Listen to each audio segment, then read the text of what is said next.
இல்லைப்பா எவ்வளோ ஒயிட்டாக இருக்குது பாருங்களேன் எனக்கு. இதை மிக்ஸ் பண்ணிடலாம். வாட்டரில் தான் மிக்ஸ் பண்ணணும். ஆல்ரெடி நான் ஷாம்பு வாஷ் பண்ணிட்டேன். தலையில் ஆயில் இல்லாத போது தான் இது பேக் போடணும். மிக்ஸ் பண்ணிவிட்டு போட்டுட்டு 1 hour 45 minutes கழித்து நம்ம ப்ளைன் வாஷ் தான் பண்ணணும். ஷாம்பு போடக்கூடாது.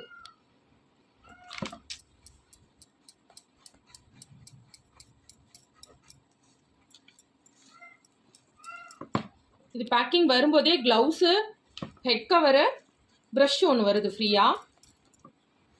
நல்லா கட்டி இல்லாமல் பேஸ்ட்டாக நல்லா மிக்ஸ் பண்ணிக்கலாம். கட்டி இல்லாமல் ரொம்ப தண்ணியாக இல்லாமல், அப்போ தான் போடுறதுக்கு நமக்கு ஈஸியாக இருக்கும். மிக்ஸ் பண்ணி ரொம்ப நேரம் வைக்கணும்னா இல்லை, மிக்ஸ் பண்ண உடனே நான் வந்து தலையில் அப்ளை பண்ணிடலாம். நல்லா இந்த மாதிரி இதுவாக இருந்தால் நல்லா இருக்குது. கோணம் வச்சு எடுத்துகிட்டு நம்ம வந்து நல்லா அப்ளை பண்ணிடலாம். வாங்க,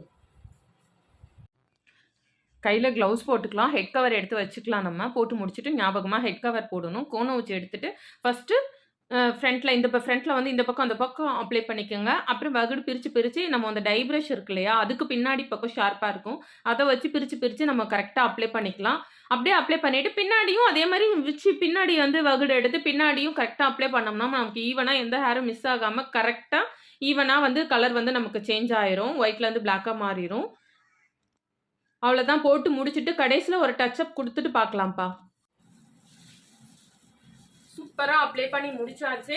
க்ளவுஸ் போட்டுட்டு தான் அப்ளை பண்ணேன். ப்ளைன் வாஷ் தான் பண்ணணும். இப்போ ஹெட் கவர் போட்டு ஒரு 45 minutes கழிச்சு நம்ம வாஷ் பண்ணிடலாம். அதாவது 2 பேக்கெட்டுக்கு ஒரு செட் கவர், ஒரு ஹெட் கவர் தான் வருது. நம்ம நெக்ஸ்ட் டைம் யூஸ்க்கு நான் என்கிட்ட இருந்ததை எடுத்து யூஸ் பண்ணிக்கிட்டேன். போட்டுட்டு இதுக்கு ட்ரையர்லாம் போட வேணாம். 45 minutes கழிச்சு வாஷ் பண்ணும்போது சொல்கிறேன்ப்பா. நல்லா ஹெட் கவர் போட்டுட்டு 45 to 1 hour இருந்தால் போதும். இப்போ நான் ரொம்ப நேரம் இருந்துட்டேன். 1 hour ஆக போகுது. 1 hour ஆயிடுச்சுப்பா. வாஷ் பண்ணிவிட்டு எப்படி ஒட்டியிருக்கு என்னன்னு பார்க்கலாம்ப்பா. டை அடிக்க வேணான்னு நினச்சாலும் போட்டால் தான் என்னமோ ஃபேஸ் நல்லா இருக்க மாதிரி இருக்குது. ஹேர் வாஷ் பண்ணிட்டு வந்தாச்சுப்பா. முடி நல்லாவே கலர் சேஞ்ச் ஆயிடுச்சு. நல்லாவே இருக்குது. முடி ட்ரையாலாம் இல்லை. ப்ளைன் வாஷ் தான் பண்ணேன். ஷாம்புலாம் போடல. காய்ச்சதுக்கப்புறம் நம்ம எப்படி இருக்குன்னு பார்க்கலாம்ப்பா. நானும் தலை காயறதுக்கு முன்னாடி ஈரத்தோடையே பிரித்து பார்த்தேன். நல்லா ஒட்டியிருக்கான்னு. நல்லாவே பிளாக்காக மாறி இருந்தது. ஆனால் பாருங்களேன், ஹேர் மட்டும்தான் பிளாக்காக மாறி இருக்கு. அந்த ரூட் அந்த இதெல்லாம் வந்து ஸ்கால்ஃப்லாம் பிளாக்காக மாறலை. சில டைலாம் போட்டோம்னா ரூட்டு அந்த ஸ்கால்ஃப் எல்லாமே ரொம்ப பிளாக்காக டை போட்ட மாதிரி இருக்கும். இது ரொம்ப நல்லா இருந்ததுப்பா. நல்லாவே பிளாக்காக இருந்தது. ஒயிட் ஹேர் இடம் இருக்கும்போது ஹேர் ஏதோ அடர்த்தி குறைவாக இருக்க மாதிரி இருக்குது. இந்த மாதிரி ஹென்னாலாம் போட்டால் முடி கொஞ்சம் அடர்த்தியாக இருக்க மாதிரி ஒரு ஃபீல் வருதுப்பா.